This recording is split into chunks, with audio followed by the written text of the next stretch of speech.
Hello and welcome to episode number 15 of Light the Eye, presented by the U of I Credit Union. I'm Scott Beatty. And I'm Robert Rosenthal. Coming up on Light the Eye, some of the news of the day and our special guest. He knows perhaps even more than you do, Robert, about U of I athletics. 86 times more than I do. Well, he's lived like 86 times longer than you have. It's Yes. Loren Tate from the News Gazette, WDWS Radio. I'm proud to have partnered with him for several years now on the radio. And, of course, many of you have read him or have listened to him. He even had time on television here in central Illinois. But he's the dean of Illinois journalists when it comes to Illini athletics. I feel like he's the dean of Big Ten journalists. Like, I don't think there's another him anywhere. So we're looking forward to a conversation with Loren. We'll go down memory lane a little bit, but don't worry, we'll also be in the present as well. Looking forward to it. If you haven't yet, would you do us a favor and take a moment to like or subscribe to Light the Eye? We really appreciate you listening, you watching, you commenting, you sending us feedback or questions. We get to listener and viewer questions from time to time. You can always email us, lighttheeyepodcast@gmail.com. That's lighttheeyepodcast@gmail.com. Before we get it going, what do we do, Robert? I think we need to light the eye.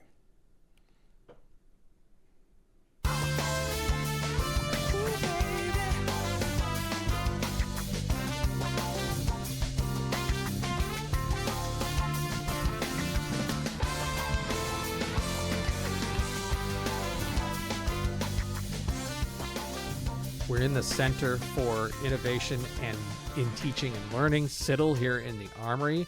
You know what else is going on right now, Robert? There's a track meet. I just went back to the back room over here, and you could hear the announcer announcing what the next heat was. So, yes, athletics are rolling. I want to remind you that at the track meet, there's a long jump. What do you call it, a pit? You know, we haven't asked Ella about this yet, have we? No, producer Ella is here. We've only had Maisie producing the episodes where we talked about it. So I'm going to, Ella, if you haven't seen those episodes, what I have committed to do is we were talking about, who was it? Olivia Howell had jumped 23 feet, 22 feet, 10 inches, something like that. Olivia Howell's a long-distance runner. Yep. I'm going to start that over. Sophia Beckman, I believe? Is it Beckman? Beckwith? We better start this whole segment again. No, I'll just start with the, we have, and I'll go to Ella. We're okay with the intro. She didn't know you're going to come to her anyway. She's ready. I see her with the mic. Make sure you're, Beckman. Not Beckman, but Beckman. Okay. Okay. We didn't, I don't think we've had this conversation with Ella because it's only been Maisie who was producing the episodes when we talked about it. Ella, yes. Peterson is here. Yes. Have you heard that one before, Ella? Yes. So I have committed to, try a long jump. We were talking to the track coach about Sophia Beckman and her, she has more than 22 feet. Yes, 22 feet, 10 inches or whatever, longest jump in the world in the last several months, all of this. And I said, I think I could get 10 feet.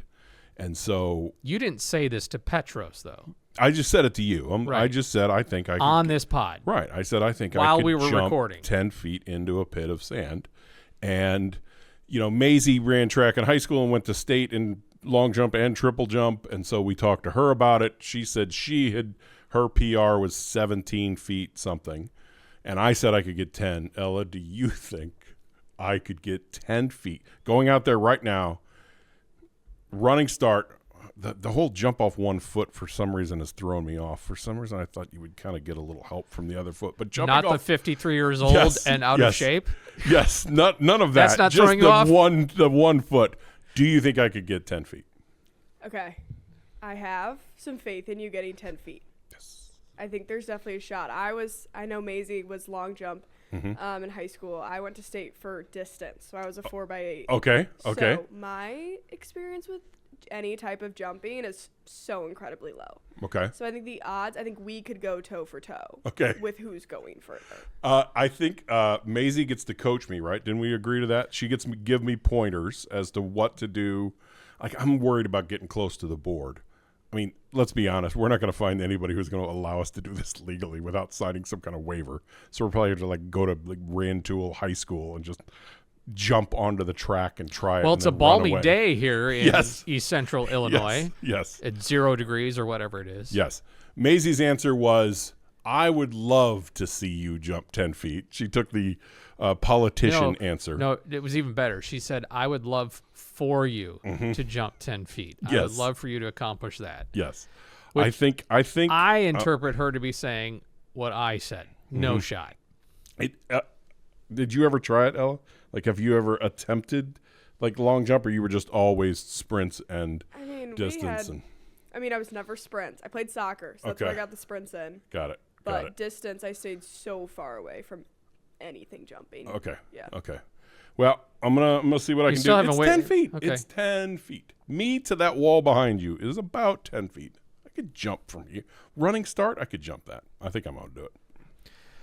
Well, the whole point is that you need to follow through on this Let's let it declaration get a little that you warmer. made. It's supposed to snow a whole bunch this weekend. Let's let it get a little warmer and a little less I don't snow. know. There's a long jump pit right over there. We may, right after we tape this, may have an opportunity. We'll see. We'll see. And the whole, also, Ella, just for accountability's sake, $77. Yes. Because I don't think he can clear 10 feet. If I'm wrong, I will donate $77 to a charity of Robert's choice. If he does not clear 10 feet, he will donate $77 to a charity of my choice. And a friend of mine said he will double that. And there's a couple other people on Illini board that have pledged money toward the pot. So it will be growing beyond. Is the pot based on who wins? No, the pot is based on here's the money, and it either goes to your charity of choice or my charity of choice. So they're not depending on pulling if I for do it. anybody. No. Well, they're pulling for me. You're going to be pulling your own muscles. Yes. So yes. they don't need to pull for you. Yes. It's I think it's something that can be done. The landing, the try to not fall backwards and lose distance after the landing, that's all scared me a lot. But I remain confident. Okay. And you got to understand how much. I took Christmas lights down outside yesterday. Yes, the Christmas lights were still up into late January. I took them down outside because it's going to be so cold and it's going to snow, and then they would be up till February, and you don't want to be that guy. So out there, I'm looking at this planting bed we put in that I know we measured out as about 10 feet away from the sidewalk and this kind of thing. And I'm like, okay, so that's 10 feet. I think I could do that. So I think about this a fair bit of, 10 feet is a doable distance. 12, no way, but 10, I think it's possible. Okay. Okay. I'm just glad you're psyching myself up. Mm-hmm. Glad you're optimistic. We should probably talk about something other than my thoughts that I have, my delusions of grandeur here. Okay, how about Illinois men's basketball beating Maryland on Wednesday night? I could talk about without Kylan Boswell. Mm-hmm. 89-70, which is a 19-point spread, right? Yep. Are you okay with that? It was. I mean, we're going to talk about this, right? Of that whole thing that I talk about, it's the single worst example of two scores that have an 8 and a 7. If Illinois scored one more point and had 90, if Maryland scored one less point and had 69, then the score of 90-69 looks completely different than 89-70. But more importantly, Andrei Stojakovic had a heck of a ball game. No, I think what's more important is they banked in a 3 at the buzzer to make it 89-70 and ruin my ability to enjoy the final score because it was cut to 19. You know why I didn't like that? The bank 3 at the end was simply because Illinois had gone on their entire winning streak, not allowing a team at 70 or more. And they got exactly to 7. So now you can say they've held in an 8-game winning streak, they've held opponents to 70 points or fewer. And they only got the ball back because of that over and back call, which Underwood was quite angry about. So, it was a comical ending to a game that was well in hand. Look, when the starters came out, I often will just make a screen capture on my laptop of what the box score looks like when the walk-ons went in, and it was 86-59 at the time. Illinois dominated this game. 89-70 makes it sound a little closer, but it was domination. Yeah, and not a surprise. I mean, there was a question of, okay, can the machine still function very well without Kylan Boswell playing? And the answer was yes. Yep. Against Maryland. The task against Purdue, depending on when you're listening to this, we're taping this the day before the Purdue game, but that's going to be a whole different animal. But they were able to pass the test. But be it said, Maryland is just not what Maryland's been in the past with a new head coach and a whole new roster. They'll get back there. They've got a really good recruiting class coming in, but this is a down year. And this, we've talked about this too, just strikes me as the bottom of the Big Ten. This year in the Big Ten seems to be a little bit lower than usual. That's not to say that, somebody can't nip you there on the heels, but the top of the Big Ten is really good. And the middle is still a good, solid middle. It's just the bottom, and Maryland's in that. And I think the floor of Illinois is just too high to have a problem with Maryland, even missing one of your key players. Yeah, I mean, you're going from the team that's, in net something like 153, and now you're going to a top 5 team on the road. So things are going to change a whole bunch tomorrow, and we shall see. Yeah, it would be great if Illinois would find a way to win in Mackey, but it's hard to do. Many have tried.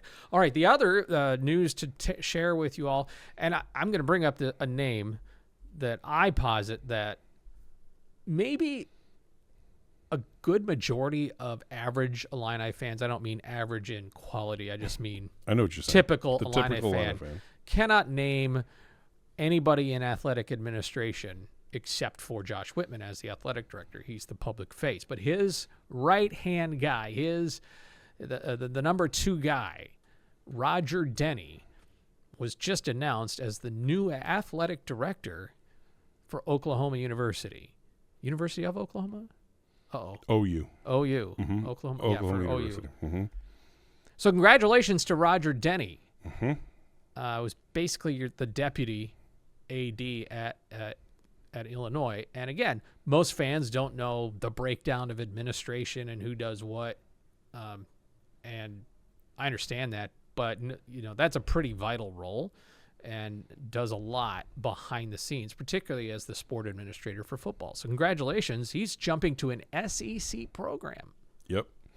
I could talk about this for a long time. I'll try not to because we want to get to our guest, but I could talk about this for a very, very long time. Look, he will be replacing Joe Castiglione, who was the Oklahoma athletic director for 26 years, hired in 1998, I think. They hired him away from Missouri. He's the one who went out and found Bob Stoops and rebuilt Oklahoma football and got them a national title in 2002 or whenever they won, and was basically a top 5 AD in all of college sports. Oklahoma built a dynasty in softball and other sports, and they're often up near the top in the Director's Cup and all that kind of stuff. And take a category from different kinds of revenue and everything else, Oklahoma's always up there at the top. So he did a phenomenal job.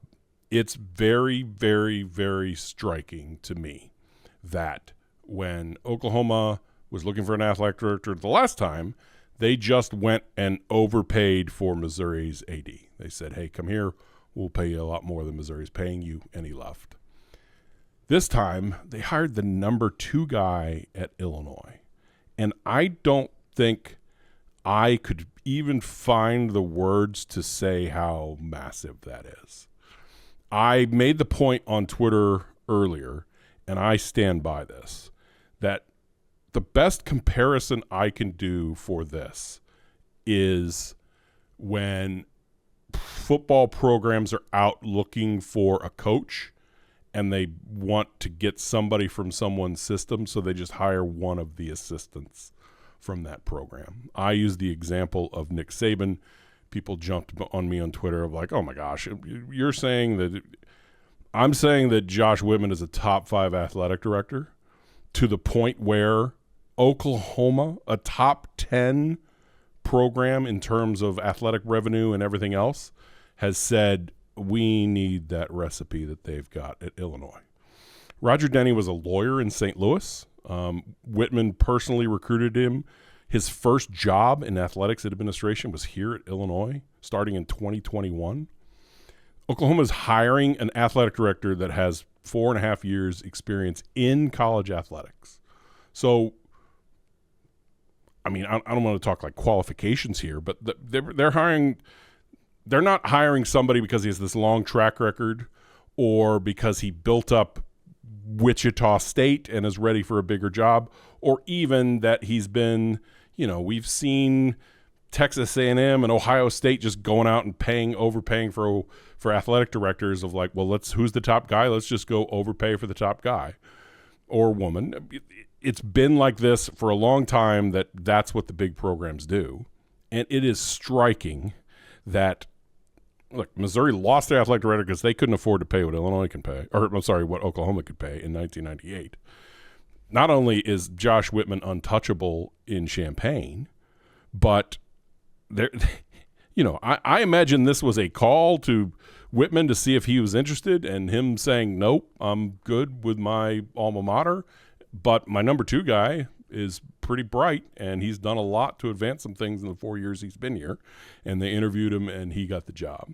This whole idea of just hiring the number 2 guy at Illinois, and again, he's being hired, nothing against him, he's been big, I will talk about him in a moment, but he's hired based on what Whitman has done and what the national reputation of the turnaround of this athletic department. I have some of the stats that I pulled up as far as research. Illinois, when Whitman took over, the athletic budget was about $85 million. Whitman told us in June that 2025 would reach, they're looking at the school year of like 2024 and 2025. So by July 1, they would probably reach $190 million, and they would be over $200 million this school year. That's the biggest advancement in the Big Ten as far as athletic budgets. I even have the stats. The conference median growth over that time is like 64%.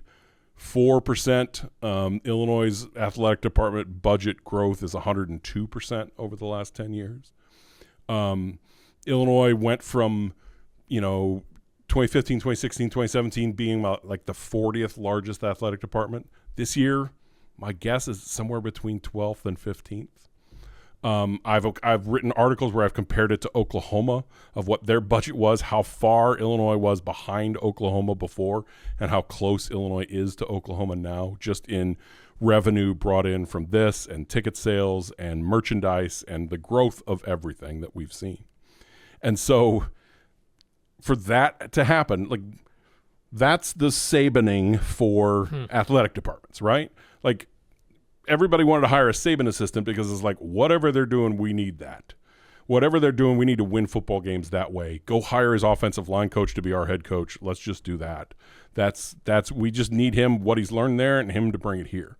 This is Oklahoma doing that, right? This is Oklahoma seeing the growth of the Illini athletic department and saying, hey, the number 2 guy, because he's not being hired on I'm sure he's a good interview. Again, I'll talk about that in a second, but he's not being hired based on some long track record where he's been building and building, and now it's his next step in his career. He was a lawyer for a long time, and then he has 4 years under Whitman, the last 4 years, the last 2 as his deputy athletic director. When he was hired, he was the COO here, and that's advancing him to take over a top 10 athletic department. So it's insane, the growth from what Illinois has done and how other programs want to hire that because they want Whitman's recipe of what he's done to build an athletic department. It's crazy. It's also very interesting to me that He is going to an SEC program, and in this time where the Big Ten and the SEC have some public debate, and times when they're in line lockstep with each other, and times when they're not. Yep. It's particularly around college football. I don't want to presume that Roger Denny thinks exactly like Josh Whitman. He's his own guy, and he will have his own needs and priorities as the athletic director in a new space. But you assume there's some athletic director DNA in there, and Whitman even said he looked forward to working with him on the future of college athletics. So just that bridge that exists there now between a Big Ten and an SEC program in that way probably bodes well. Absolutely. When the power brokers sit down to figure out the future of certain things. Yes. And so I just note that as what I would see as a positive. Also, it should say Roger Denny was a finalist at Missouri State for their athletic director job. I believe that was last year. Maybe that was 2 years ago. But his time has been coming now for a little bit. So congratulations to him. And shout out to whoever got the Missouri State job over him, because the guy you beat out for that job just got the Oklahoma job. This is Light the Eye, presented by the U of I Credit Union. And I just lit it up. Sorry. Keep going. I just. This is definitely the most giddy any podcast has ever been about a deputy AD. It just speaks to who we're becoming. It's incredible. And I feel like it's one of those things, like I want people to understand how massive this is. The biggest news story of the year so far. And I want people to understand that. In case the winning and the teams and all that. Yes, in case the didn't give you a clue. 19 football wins in 2 seasons. In case the basketball team that's ranked, the women's basketball team that was just ranked, in case any of that and all of that didn't tell you. The financial side, the organizational side, it is all there. All right, a man who has seen a lot of Illinois successes and a lot of the failures as well for Illinois athletics through many decades is Loren Tate. He's our guest on the program. A little bit of a walk down memory lane and a look at what's going on right now with the Dean of Illinois Sports Reporting, Loren Tate. He's our guest on Light the Eye right after this.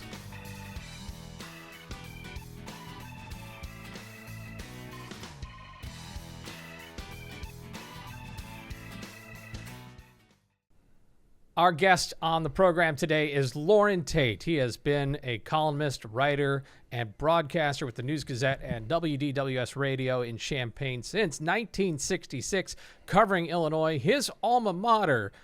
And I can't say this emphatically enough. It is a privilege to have you here on Light the Eye. Welcome aboard, my friend. Happy to be here. I can't imagine what I can give you that I haven't given you in the past. Oh, we'll find something. Well, welcome back. Those are the things I don't want you to find. find. Oh, okay. Well, don't worry. I have a way of getting it out of you. Well, welcome to the Armory, first of all. I was describing to you where we were, and you started to tell me, listen, son, I've been in the Armory a time or two. Oh, I'll say. We used to actually have lockers across to the Armory under Huff, and then we walked through that underground path into the Armory, and we had baseball practice here and other things. They had set up screens and everything. When I was in school, they had, I'm saying baseball practice in January and February. Yep. Wow. Not everybody knows this, but you did wear the jersey. So fill us in on your Illinois history. You grew up around here in Monticello, but then went here and played. Well, I didn't play. That was the problem. I mean, I wasn't good enough. I was on the squad. I was on the freshman squad. As a matter, I was on the first freshman squad on a team that had Joe Hallbeck of Hallbeck Homes was our shortstop. I was third base and had Johnny Davis at first and a buddy of mine by the name of Long at first base. And so we actually played varsity. We played the varsity in games, and everybody played games all that season. We were all ineligible as freshmen. Yep.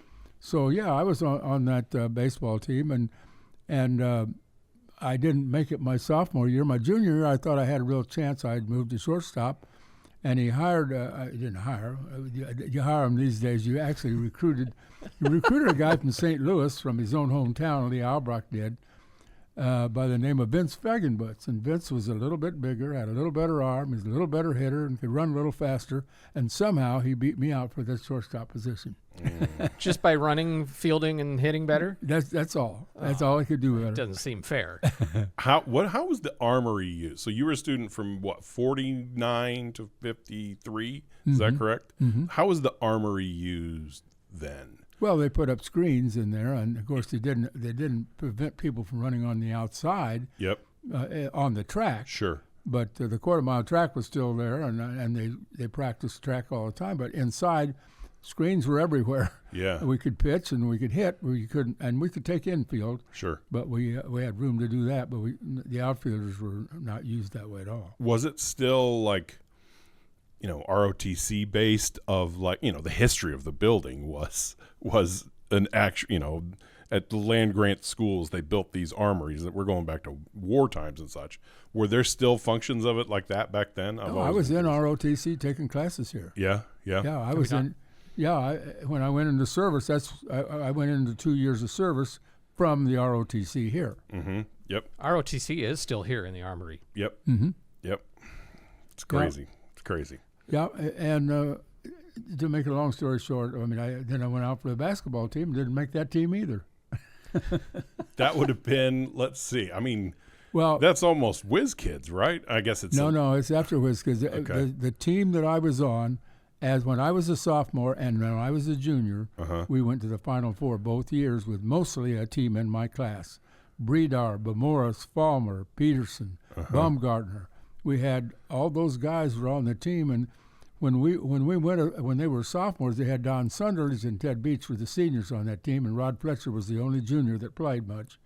So they had the nucleus of that team for 3 years was the sophomore, junior, senior in my class. We had terrific players. Yeah. And we won. We get to the Final Four, won the Big Ten. The only way you could get into the NCAA was to win the Big Ten. We won the Big Ten the first 2 years. The third year, we didn't win the Big Ten. Indiana won the Big Ten and the NCAA. We got beat out by Indiana. But Harry Combs had great teams in that era, just tremendous.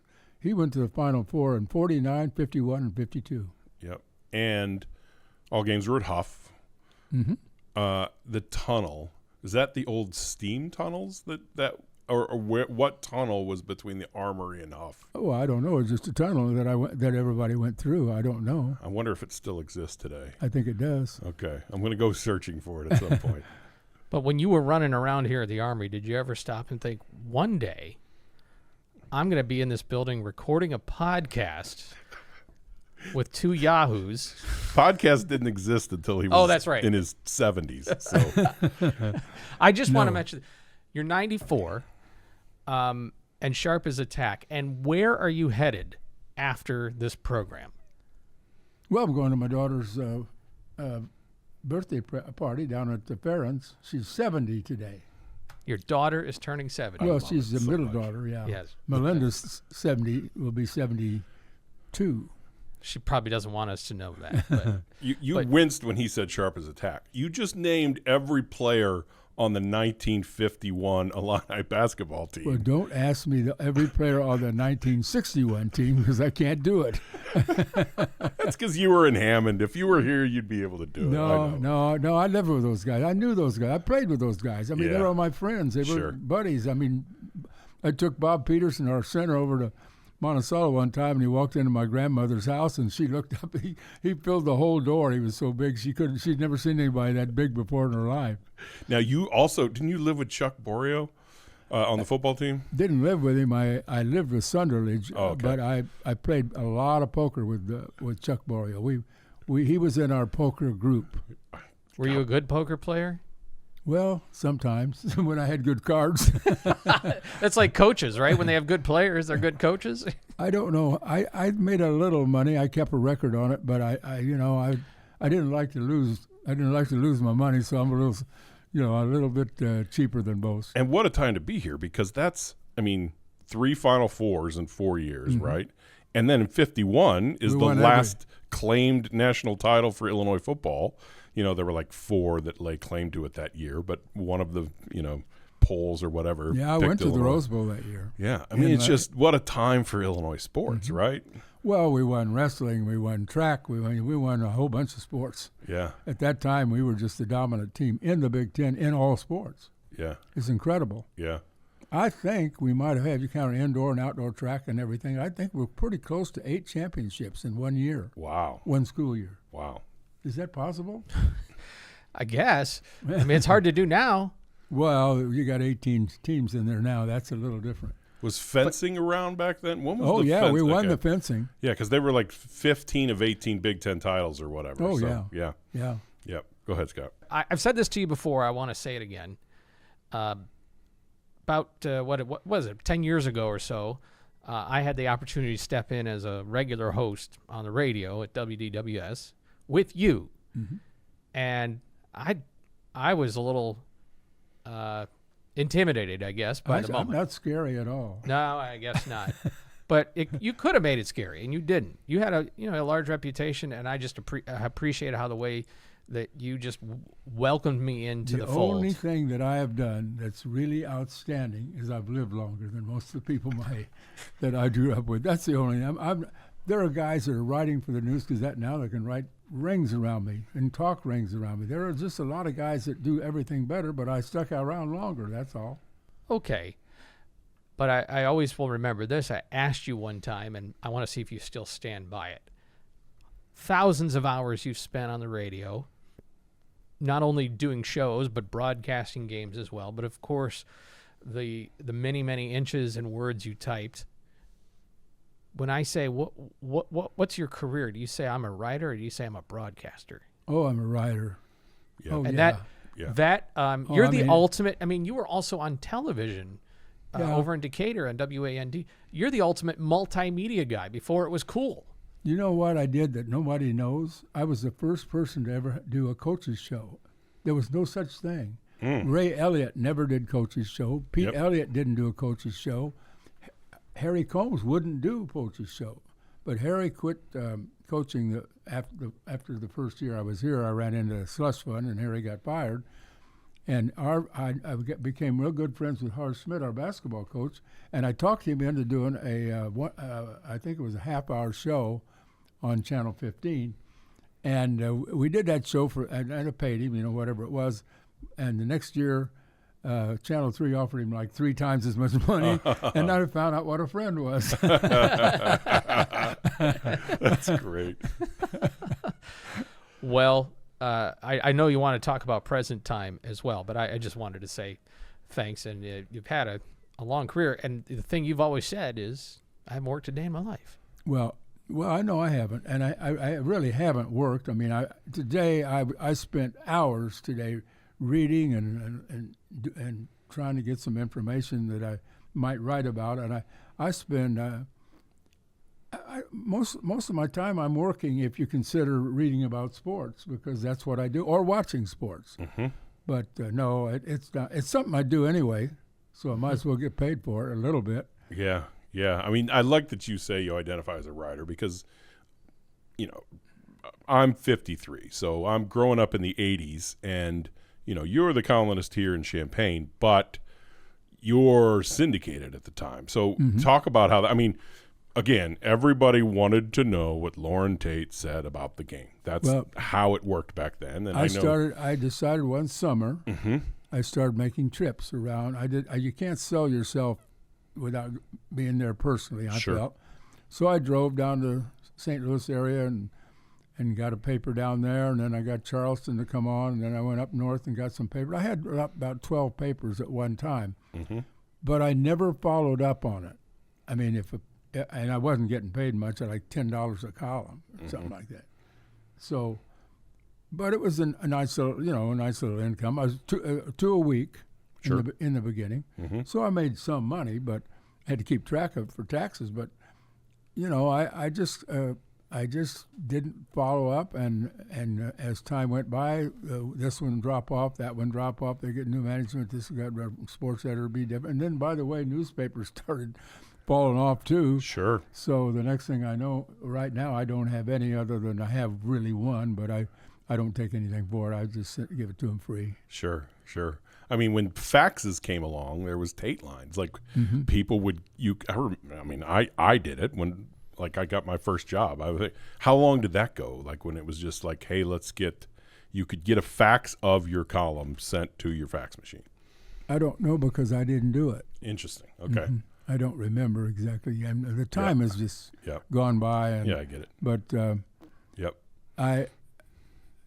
thing that everybody misses on me is that, and I've probably told both of you this, but I was just a jock when I got here from Hammond. I mean, I'd been pitching baseball for 10 years on 3 state championship teams. I was a good pitcher at the end of things. Not in the beginning, but by the time I was 29 or 30, I was a pretty good pitcher. And as I say, Lansing, Illinois won 3 titles in the Elgin State Tournament, which is a 16-team tournament that sends the best team to Wichita, sends the winner to Wichita. And so I was pitching in Wichita, drove back to Champaign and wrote my final column for Hammond and wrote my first column for Champaign on the same day, on the same Sunday. Wow. And when I say that, the reason I'm pointing that out is that when the slush fund hit, I had to change my entire approach to writing because I was just an Illinois jock up to that time, and after that I couldn't be because you got people committing infractions you have to write about, you have to understand that you can't be a cheerleader and be a writer and so it got me in a lot of trouble over time. Yeah. And it's interesting that a lot of people have forgotten that, but I was known as that dang Tate, and with the other word for dang, for many years by a particular group of people in the athletic department. Most of whom all of whom are all gone now. Okay, you brought up slush fund, and that's one thing I wanted to talk about today. I think a lot of Illini fans know what the reference is, but for those who don't, walk us through it. It was well. I'm going to walk you right from the beginning because it all started in Danville at a golf outing, and we had all of the Illini donors and fans and people were over there. And they decided he felt like he needed some money for some players, and so they kind of got the thing rolling a little bit.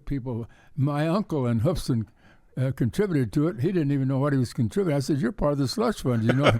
But anyway, this was back when right before Butkus, so this would have been in the early '60s when I think it originated, and then it grew, and so there were 3 funds.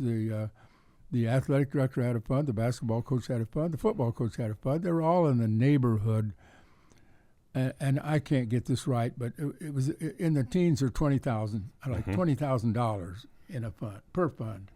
I don't think it was that total for all the funds. I think they each had a fund, and I think they were, but I don't know the amounts now. It's too long gone. I knew maybe at one time. But Doug Mills had a fund, and so Doug decided to retire. And actually, he was being pushed a little bit. He had a problem out at the airport, and so the guy that was succeeding him, the guy that was the assistant athletic director, thought that he was going to be the new athletic director when Doug retired. And when Doug stepped down, the board met, and they decided that Pete, who was the football coach, Pete Elliott, would be the new athletic director, which infuriated the assistant athletic director, whose name I'm forgetting again. But and anyway, he took the books of the slush fund to the president, put them on his desk, and said, "I'm not going to have a Michigan man as the athletic director at the University of Illinois." Pete Elliott being a Michigan man. And he thought it should be his job, and so the president had to release that information, so he just turned it over to the Big Ten, and the next thing you know, that's the slush fund. That's why head coaches and assistant coach, Howie Braun, the assistant basketball coach, was fired, Harry was fired, and the football staff. Yep. So you didn't break the story? I didn't break the story. The story was broken by the president. And so then it moves to everyone is replaced, and there were sanctions at the time, right? Yes, sir. Yeah. There were sanctions. Huge recruiting sanctions, everything else. Yeah. So starting in '66, everything fell apart. Yep. Like fell apart. Yeah, and honestly, probably didn't resurrect until the '80s in that sense of like Illinois athletics getting back to, I've always looked at it as the lost decade of the '70s, sources back to '66, '67 when all of that happened. And then it was just a long, slow rebuild. Yeah, Harv was never able to get the basketball thing going, although he did win 20 games that one year with Howard and Miller and that team. Mm-hmm. But you're right. Football really, the attitude at the time, a very strong attitude, was we've got to have an Illinois man as the head football coach. There were about 2 available in the country. Mm-hmm. I mean, Studwell was busy at that time. I know they would have loved to have had him. He was a great player for Ray Elliott. But they wound up hiring Jim Valek, and Valek just couldn't get it going. We went to Blackman, and that didn't work out. And you're right. We just stumbled along. And some people will say that it lasted longer than it should have. Yeah. The Gary Moeller hire. That was a disaster. Disaster. Yeah. He won 6 total games in 3 years, something like that. Yeah. And really, basketball kind of got there, but then there was the 1-year Gene Bartow thing, where then he took the job, was here a year, and then left for UCLA. And so that's when Lou came in. And it took Lou 3, 4, 5 years to really get it rolling. So tell us, I'm just curious about what it was like, what you were writing about at the time. Well, I was writing about too many losses for sure. Yeah. And different ways to describe the same game. And as I said, I was not very popular in that period of time because we just weren't performing successfully and things were. I think Cecil Coleman became our athletic director, and he was kind of pinching pennies. Mm-hmm. We had a time when we had a qualifier in track, a hurdler, who qualified for the state meet and the NCAA meet, and they didn't let him go because they couldn't afford it. Joe Burden, my son-in-law, qualified for the NCAA track golf championship and wasn't allowed because they couldn't afford it. Wow. He's mad to this day. I'll bet. And that was the University of Illinois at that time. We just weren't. We didn't have the money, or we didn't have the ability to raise the money, or somehow, or maybe we didn't try hard enough. I don't know, because it's sure different now. We've got all kinds of donors, and donations are not. I guess I'd get an argument from Josh Whitman on this, but donations aren't near the problem that they were. Sure, yeah. When did you notice that things were different? Is it when Stoner took over, or was it because Mike White and Henson had a role? Are you talking strictly football? Yeah, I'm talking all sports. The 80s became this acceleration of some baseball wins again, and football obviously selling out games, and basketball. Volleyball became huge in the 80s. Yes. So when did things? One man. When did things start to turn? For the athletic department in the 80s. Well, I think we kind of, first of all, Lou came in and he was doing things right. We could see things was going from the moment he got Levi Cobb and started to break down the. In those days, we were recruiting Chicago hard, like harder than anywhere. We were just trying to get in with Sonny Cox and the guys up there, and Lou basically, he got Kewan Garris and others that came along and over the time, and the basketball got to be pretty good even before we won big. We became competitive. Mm-hmm. We got the great player out of Bloom. The Bloom had good teams they had consecutive runner-up teams in the state tournament, and we hadn't been able to break that. And Tony Yates kind of broke that, and we started getting players that we hadn't gotten before, and so the basketball was coming. Yeah. And football was just harder to do. Yeah. It was the big 2 and a little 8. Yeah. Yeah. Ohio State and Michigan just ruled, and sometimes we beat everybody else. There was a year I know that after, let's see, that would have been not Beckman, but the coach from out east. I always want to say Beckman, and it's Are you talking Mike White? Where, no, where but, way back when we took the coach from out east, whose name is almost Beckman, and I can't Blackman. Blackman. Blackman, yes. Blackman could beat everybody in the Big Ten, but he couldn't beat those two. Mm-hmm. Now, that didn't mean he's going to win every game, but he was competitive with every other team in the Big Ten. Mm-hmm. Yeah. And then Harv never beat Purdue once. Mm. We had a mat in front of the door into the locker room, Mm-hmm. and the mat had the score of the Purdue game that they had lost that first year. And by the time he was done, they had it 12 times on there. Wow. He never beat him. Wow. Which actually, maybe as an aside, but at the time this is the day before Illinois plays Purdue tomorrow, Mm-hmm. and I'm curious for both of you, in basketball, who is Illinois' rival? Because I want to posit this. Can you be a rival if the other team doesn't see you as a rival? That's the perfect answer. Exactly. I mean, who is our rival? Nobody cares. In basketball? Purdue and Indiana hate each other. Nobody really hates us. Like Well, and that's Wisconsin, like- Iowa, and Minnesota have their own little triangle of hate. I mean, you can make a case, too, that Illinois and Purdue are been the best two teams in the Big Ten for the last 5 years. I think Michigan State would like to say something about that. Sure. But But my point is all this- they care about is Indiana, and all Indiana cares about is Purdue. yeah. The other thing is I don't sense a whole lot of animosity between the No. two programs. No, I don't either. I think mean, there was Knight a- and there was- Henson and there was a little animosity when Walters went and took a player or two. Love went over to Purdue with him, and that was just between Bielema and Walters. Walters. That was Yeah. just. Yeah. I don't think it grew to anything. I don't think it amounts to anything now, but I think it was Indiana so long for us. Yep. And Indiana and Illinois, there was a time, if you go back to McCracken and Combs and carried all the way through to Henson and Knight, Indiana was clearly Yes. the one. Yep. But Indiana something's happened to Indiana basketball. I'm not sure what it is, but I don't feel the same quite as I did about them. Yeah. And Well, I hope those fans have something else to cheer for Yeah. Just if basketball's not going to win. well, yes. Well, I think they're doing okay. I'm interested in, somebody said that among the greatest turnarounds in football history, and I'm thinking, among? There's nobody close. It's interesting you bring that up because we've talked about this before, but you played baseball here. I mean, you were a baseball player.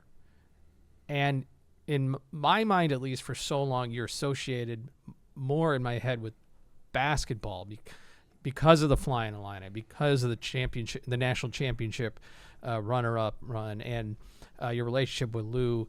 And then football was not good for a whole long period of time post 1990 up until now. But I said I sense that if Loren could have something, he might want a really good football program more than anything else. Well, it's hard for me to answer that. I like football better than any other sport, and basketball is losing me for reasons that I can't put my finger on. But when I sit down, if I sit down to watch a basketball game at night between two Big Ten teams, boy, it's hard for me to watch it. Interesting. I Yeah. mean, it really is. I don't know the players. Yep. And I won't know who they are next year, and I don't know who they were. Last year is different from this year. This year is different than the next year.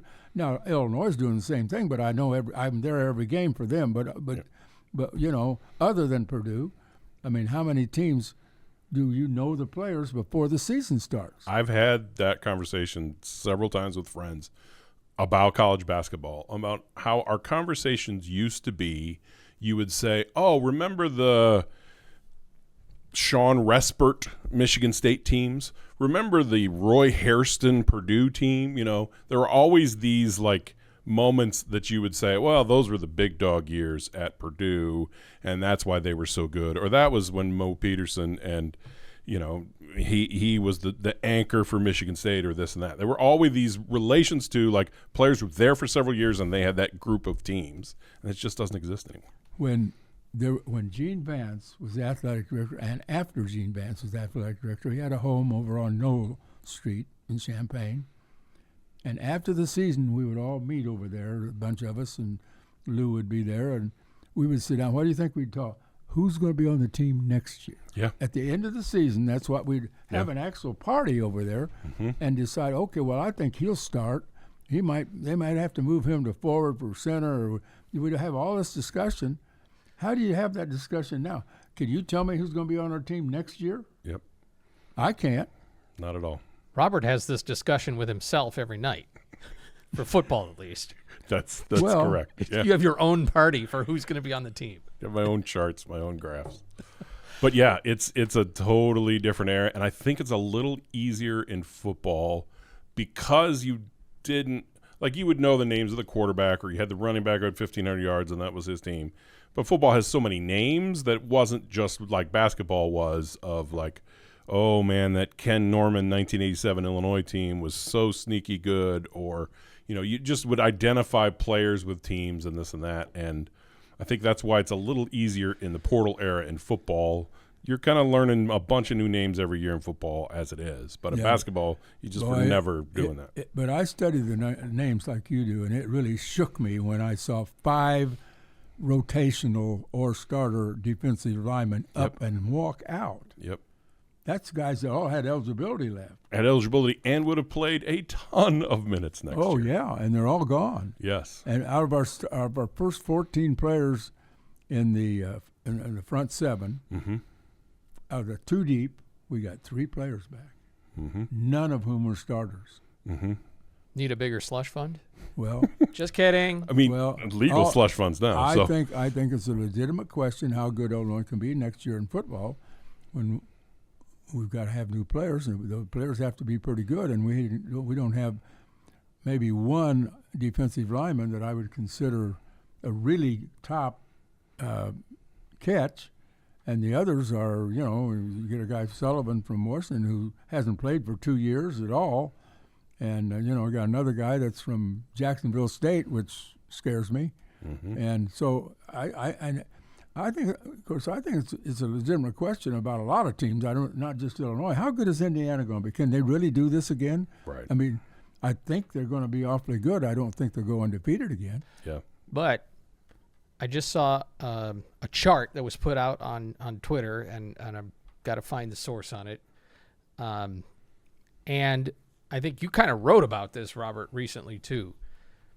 Bielema has established himself, and this was a chart comparing your talent and your success, your perceived talent and your success. And Illinois was put in a category of one of the best of getting the most out of what they have. Well, I think that's fair. I think they did get a lot out of it, but I don't think he has had a reputation of keeping the players he needed to keep, and he didn't this year. Yeah. Last year was 18 players returning from the bowl game starters. 18 of 22 returning. This year it's, I guess with McCollum gone. Did McCollum start? It might be down to 7. It was 8. Might be 7. So it's a totally different thing next year for Illinois football. This is a shift and a change. But I just want to say, like, Loren, you saying these things, it's just so inspiring to me because that's how my brain thinks, right? And you're 94 years old and still thinking through the same kind of things, making little charts. I can see the little papers on your desk at home of like, hey, I need to chart this out. Of the front 7, 2 deep, I've and got this to and throw that. some of those. I get so many papers at home. Exactly. I got to throw some away to find what I'm trying to find. But it's just, I mean, look, to me, it's so inspiring because, as you said earlier, what else are you going to do? Like, you've just been doing this. You would be doing this if you weren't writing columns still. You would be doing this. You would wake up, you would drink a cup of coffee, you would think, gosh, how many people are left from the front 7 now? And you would go and you would look it up and you'd spend the next 2 hours doing it. And that's the way my brain thinks, and that's what I do every day now. So I just want to let you know, for you to be doing that at 94 years old is so incredibly inspiring to me. Well, I can't explain the age thing. That's just a happenstance. I mean, nobody understands. I don't understand. Every day it really hurts because I lose somebody. Yeah, I hear you. I mean, maybe I lose somebody I know. Maybe I just, Snooky Dean's brother just died from Bonasol this week, and you know, and I just every day it's somebody. It might be a national former Sure. national.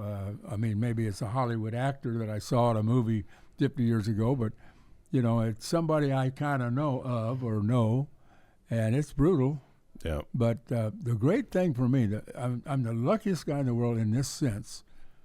Boy, this is dangerous to say, but I've got three daughters and a son, and all the children and all the grandchildren, and we've got everybody's in great shape. All the husbands and all the spouses, and our whole family. We had like 25 or 30 of us. I don't know how many anymore. I can't keep track. But we're all in great shape, and I'm in reasonably good shape. You're in incredible shape. And You played softball until what age? When did you stop playing slow pitch softball? you know, I forgot. It was in my 80s. Yeah, I think it was 86. We've talked about this before. Yeah. I think you pitched until you were 86. No. I didn't pitch. I never pitched in softball. Oh, okay. No. Okay. No, I combined two stories. I played wherever they would put me. I showed up one year, a few years back. I showed up to play that season, and we had a manager whose name I won't mention. Said, I said I saw I wasn't in the lineup, and I says, okay, I'll coach third. He said, we got 3 guys in line for that. I said, okay, what am I going to do? So I just went home. You got recruited over. I got recruited. You know, they wanted to win. That was, and I had Can't have this 85-year-old guy anymore. No, I wasn't a winner anymore. I was the loser for him. But I also would have mentioned, Scott, I'll tell you this story. So this is 2022 or so. I only know this because we were still in the rental house from when we moved here and weren't in the house we're in right now. I'm sitting at my desk on like a Wednesday afternoon at like 1 p.m. My phone rings. It's in March. My phone rings. It's him. I answer, and he says, I'm sitting in your driveway. I want to go to the driving range. Get your clubs. And so He did. I grabbed my clubs. It was still pretty cold, but like, I mean, what, you were 91 at the time. It was warm enough to go hit golf balls, and you wanted to go hit golf balls at 91. I just love that. Well, I don't want to go out on the golf course without at least hitting balls a few times because I at least want to have a chance. Yes. Yes. And I broke a club that day. It was so cold. I had graphite shafts on these 2 wedges and snapped it because it was so cold. But hey. Have you guys played a round together? Once. No, I think we've only ever gone to the range. Yeah. We've run into each other on the golf course. Yeah. Like he was in front of me, but we've never like gone out and played. I don't think. All right. Who has odds on that one? Oh, he does. No, he's straight down the middle. You don't understand how straight he is. You don't understand. I know he doesn't have distance, but you don't need distance if you're hitting it dead straight every time. I hit a good tee shot last year off the 17th tee, and I said, well, that's one of my better ones. So Joe Thompson was with me. He rode out in a cart to the ball and then went back and shot it to see how far? And it was 198. So I still haven't hit 200. But still, 200 at age 94. Well, you ought to be able to hit it farther than that. Yeah. And then you just rolled it up to the green, didn't you? Well, probably. Wait, 17 on Orange Course, the par 5? Yeah. Okay, yes. Don't ask me what I scored. I Okay. don't remember. Okay, This got would it. be the University of Illinois golf course. Hey, 200's enough to get around that corner, so you could get Yeah, get I home. was at the corner. Yeah. See? But you know what everybody's telling me to do? What's that? Move up to the women's tees. Can't do it? You still playing the old man tees? I'm still the old man tees, but I should move. This year I'm going to move up. I'm going to move up as close as I can get. This year. At 94, This is finally going to accept to play the front tees. I love it. Oh, I love it so much. You're a treasure, sir. Well, I don't know. Well, but your longevity, I'm going to guess, is in part because you've stayed active.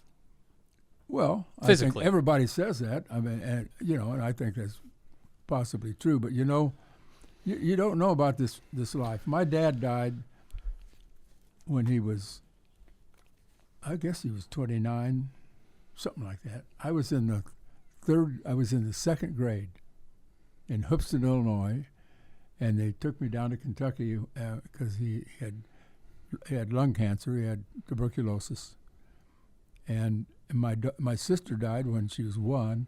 So I mentioned the other one earlier how lucky I am that everybody's good, because I think back to my mother and how horrible that must have been to lose your 1-year-old daughter to paralysis, and lose your husband, and then you had stuck with me, and then we came to Illinois from Kentucky just to get away from all that down there. Mm-hmm.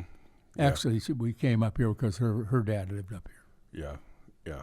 Well, we're glad you came here. Good choice. Well, I think it is a good. It's awful cold out there today, but when you see all the things going wrong in other parts of the country, it makes you think maybe we're not so bad off here. Really? Yeah, yeah. You were born in 31 then? Okay. Yeah. Interesting. Owensboro, Kentucky, the home of bluegrass. Gosh. How fitting. That's music, by the way. I know. Oh, I know.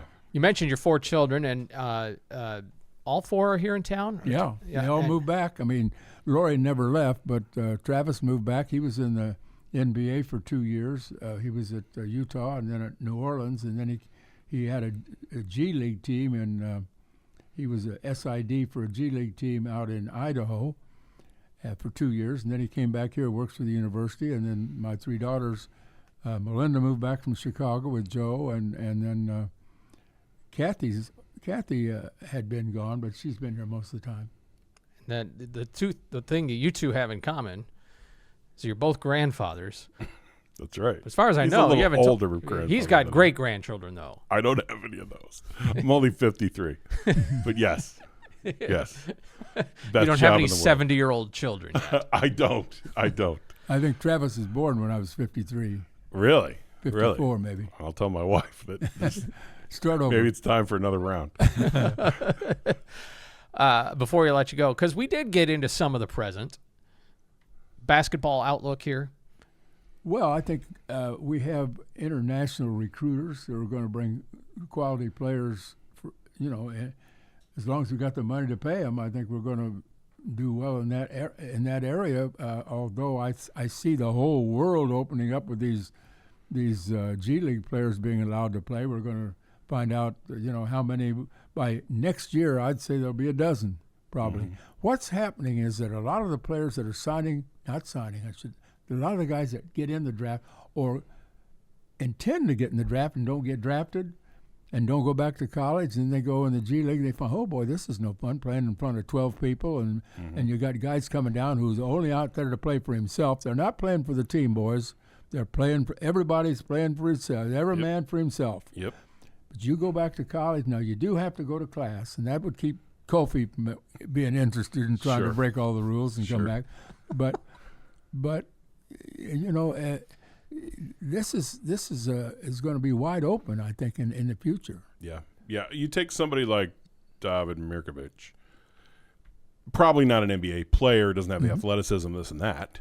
He's got a 4-year career here to really probably make a lot of money in college basketball. As long as we can pay him more than the next guy. Exactly. But you got 65 teams in these 4 big conferences, Notre Dame included, and I'll say that you can't always pay them more than anybody else. Yep. It only takes one guy that we really like him, and we're going to take him away from Illinois. You're going to have to fight those guys, and you're going to have to pay them a lot of money to keep them. Yep. It's terrible. I mean, it shouldn't be that way. Yes. But I don't know any way.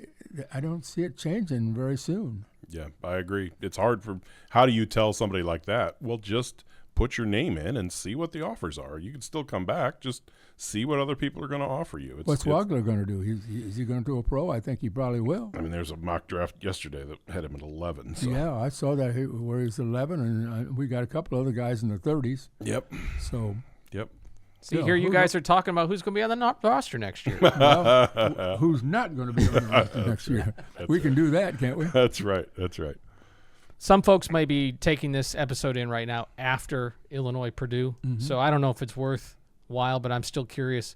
Of course, we'll get to do this on pregame tomorrow, so just, repeat this again. But what do you think of the outlook of Illinois and Purdue tomorrow? Well, I know history. And history does not speak well. Illinois has won very few games. In the last 50 games that Illinois has played at West Lafayette, last 50, I can't remember the number, but it's a small number. It's hard to do there. Yeah. It's just really hard. Yep. Yeah. But you never know. It's in the teens. Yeah, and without Boswell. Like, Yeah. if Boswell was playing and you could put him on Braden Smith, then I think there's, solid. I'll say this. Nobody can guard Braden Smith when he's on. I've seen the guy do things that are just extraordinary. Yep. And the thing that they'll force you to do is they'll make you switch.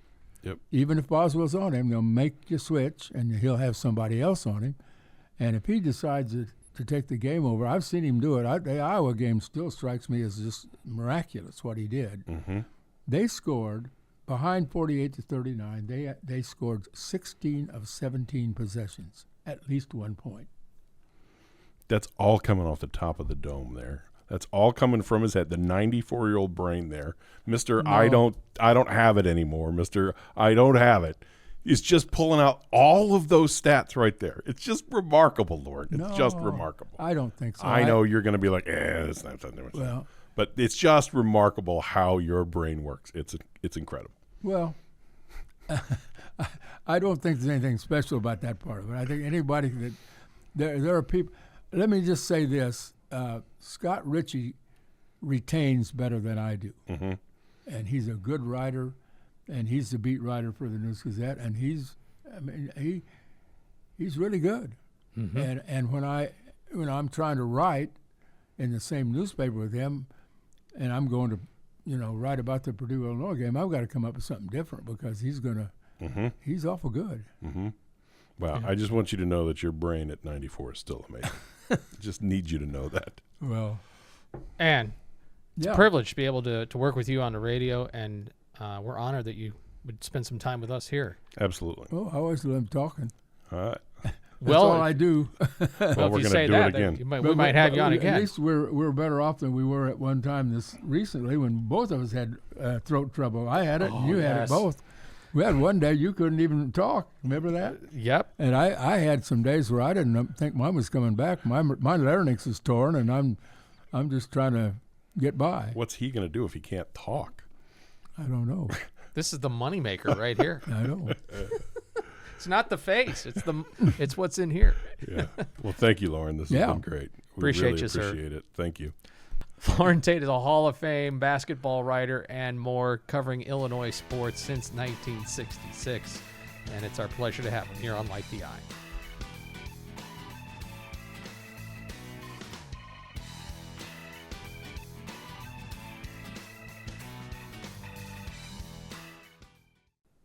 One of the things I love about Loren is he is fascinated with the present in college sports and with Illinois athletics. I really enjoyed that conversation because he doesn't mind going down memory lane, but you heard him say, well, we could move on, if you'd like. Yes. And to me, Loren is not a guy stuck in the past. He could speak on Chuck Borio and the Send Amici at Me 1951 team, and he can speak on the portal and NIL. And that's just amazing, to span that many years across Illini athletics, to be playing poker with guys from the Final Four and national title football team in 50 and 51 to sitting here with us talking, it's just crazy. It blows my he is one of one. Yep. One of one. And kind of give us some time. Walked all the way around the Armory here to get here too. Yes. He still Yes. moves around just fine. The same Armory where he had baseball freshman practice in 1949. That's great. Yep. All right. Well, the next time we get together, it'll be after Illinois and Purdue have played, and the Illini women have played against Nebraska. So we'll have a couple of key basketball games that we'll be revisiting, and won't be long before we start talking some spring sports too. So Yep. looking forward to that. We're rolling. So we'll talk to you again real soon on Light the Eye. Thanks so much to our guest, Loren Tate. Our producer is Ella Peterson. For Robert Rosenthal, I'm Scott Beatty. Thanks so much for joining us on this edition of Light the Eye, presented by the U of I Credit Union. So long.